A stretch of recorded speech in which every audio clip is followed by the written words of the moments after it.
नमस्कार. जसा उन्हाळा सुरू होतो तसा टॅन, ग्लुकॉन-डी यांची जाहिरात सुरू होते आणि त्यामध्ये हा फोटो तर सर्वांनी पाहिलाच असेल. यामध्ये सुद्धा आयुर्वेद दडला आहे. बेसिकली उन्हाळा म्हणजे ग्रीष्म ऋतू. एप्रिल मध्यापासून जून मध्यापर्यंत. या काळात सूर्याची किरणे ही फार उष्ण, तीक्ष्ण असतात. त्यामुळे पृथ्वीवरील सर्व द्रव्ये, प्राणी यांच्यातील जलीय आणि द्रव या म्हणजेच लिक्विड या अंशाचे शोषण सूर्याच्या किरणांनी होत असते. त्यामुळे प्राणीमात्रांमध्ये या काळात खूप थकल्यासारखे वाटते आणि या ऋतूमध्ये बल हे सर्वात कमी असते. आता प्रत्येक ऋतूमध्ये ऋतुचर्या असं आयुर्वेदामध्ये सांगितलं आहे.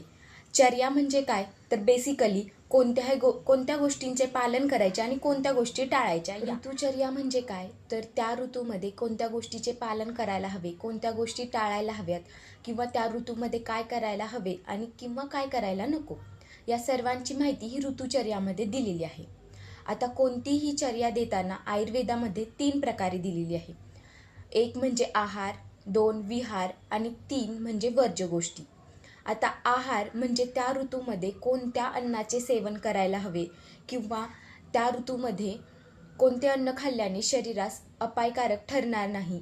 विहार म्हणजे बाहेर जाताना त्या ऋतूमध्ये कोणती काळजी घ्यायला हवी किंवा त्या ऋतूमध्ये काय करायला हवे.